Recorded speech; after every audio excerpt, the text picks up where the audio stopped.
Now it is time to chat with a pop music heavyweight. Her songwriting sensibilities have won her Grammy, racked up 20 billion streams globally, and made her now the undisputed queen of TikTok.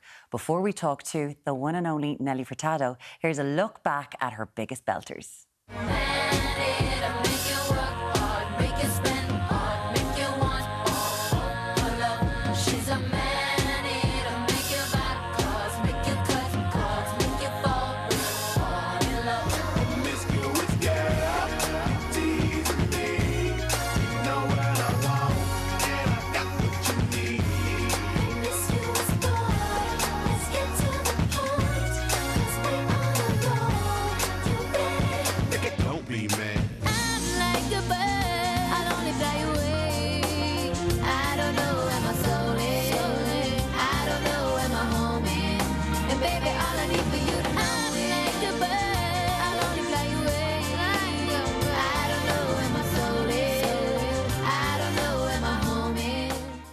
It still sounds so good 2 decades later. Nelly Furtado, how are you?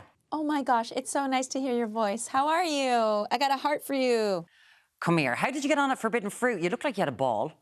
Oh my God, the energy, it was crazy. As soon as I landed in Dublin, like I couldn't stay in my hotel. I was like, the streets are calling. And I got out to the local coffee shop, started talking to like the barista, asking him where to go eat. And then I was out at a proper Irish pub and we were eating something delicious. Actually, I was having the local mussels, but oh my God. And then the crowd at Forbidden Fruit. I mean, where does it end? It was just bananas and beautiful. And then I have flowers from U2 in my dressing room. It's just Ireland, you do it right in Ireland, actually. I mean that. They send a nice bouquet of flowers, those lads from U2, because you obviously performed with them back in the day in that huge Slane Castle gig, which was unbelievable.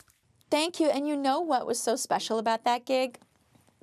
Not to be overly Hallmark card, but I'm going to go there if you don't mind. When I was 4 years old was the very first time that I performed live. And it was in my church hall for about 300 people. And it was a song in Portuguese. And I got out there. And right away, I felt the energy of being on stage was magical. And I love that I was making people happy. And I envisioned myself in that moment as a 4-year-old in front of thousands of people singing. And when I was about 21, 22 at Slane Castle, opening for U2, was when I realized that the vision had manifested. And in that concert, I said, wow, I've arrived here. My dream from when I was 4 came true. So it's a special memory for me, actually, Slane Castle. That power of positivity or manifesting or whatever it is that you want to call it, is that something that you've had throughout your life that you really believe in? I do believe in it.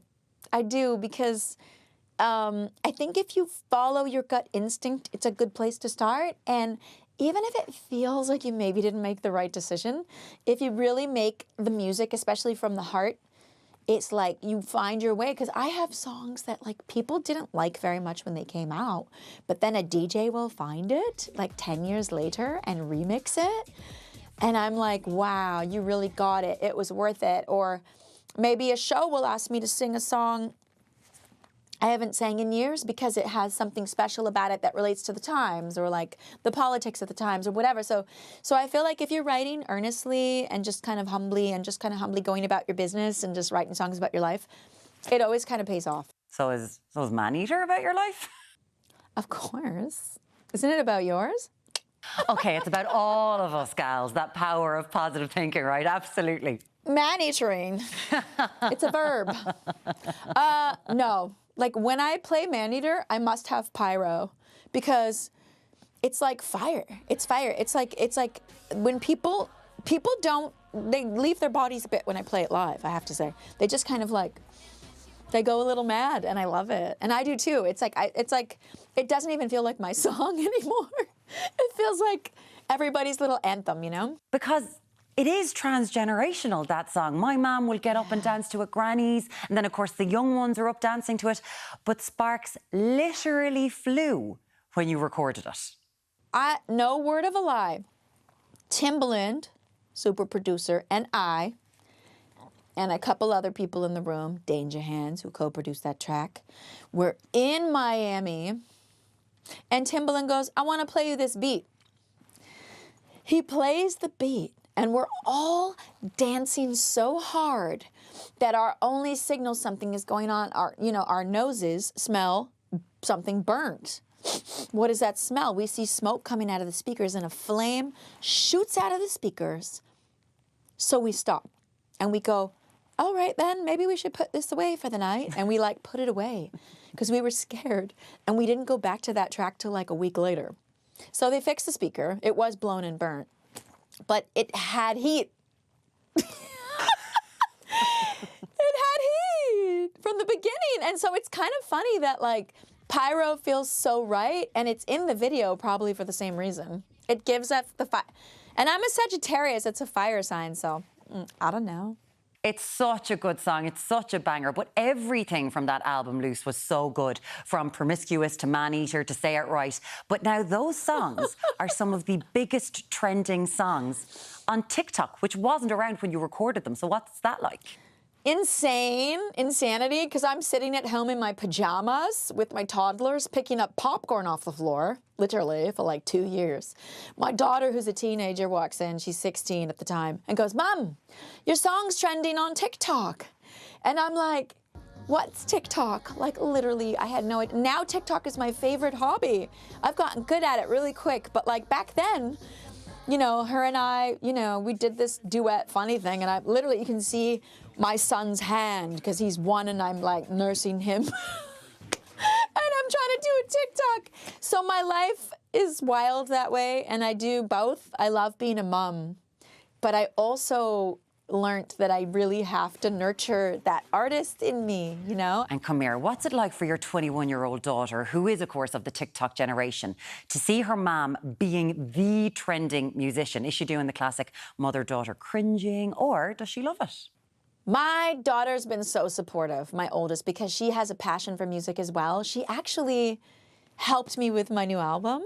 She's even co-written a couple tracks, and I don't know, it's so nice to have, I mean, she's Gen Z. I mean, who wouldn't want an awesome Gen Z in the room kind of helping you not be a total nerd? Well, let's talk about the new album, Seven. You just released a new track called Corazon. Let's take a listen.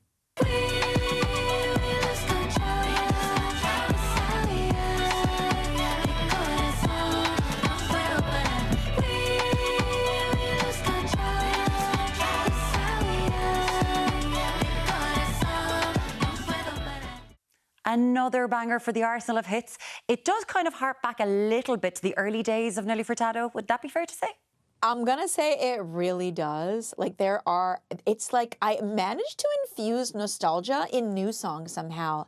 And you know, because I did an electronic track with Dom Dolla last year, Eat Your Man, I feel like that was the bridge that made me realize that no matter what I do, I have to fuse both worlds. You know what I mean? So I actually even invited people from Loose on this album, like Jim Beans, he's a vocal producer. Just that energy, you know, of nostalgia. It was about bringing together worlds, this new album. And I am all about community, so I would sometimes have 20 people in the studio with me, all the microphones on, club tracks blasting through the speakers, and we're just all jamming like we're at a party. And then eventually I started realizing, I started spending like all my Friday and Saturday nights at the studio. And I'm like, when is anybody going to notice that this is my entire social life? That's amazing. It does sound like you're incredibly proud of this album. Oh my God, I'm thrilled. I'm so proud of it. I made 500 pieces of music, and we've chosen 14. So it's these ones are the top-notch, like the best ones from the 500. You're getting like the primo collection. Now, during that time away from music, and it was a long enough time, you worked in your friend's record shop in Toronto for a little bit. Yeah, I love vinyl. I've always loved vinyl. My father even had this amazing like German stereo that he bought in the 70s, and I would grow up. We still have it at my mother's house, So I worked at my friend's record shop. Be honest now, Nelly, did you put all your records to the front? He did. I definitely brought, like, my vinyl. You are the TikTok queen, but you've been the queen for decades, of course. Best of luck with the new album. Gurv Mila Mahagut, Nelly Furtado. Bye. Corazon is available to stream now, and Nelly's new album 7 is set to arrive on the 20th of September.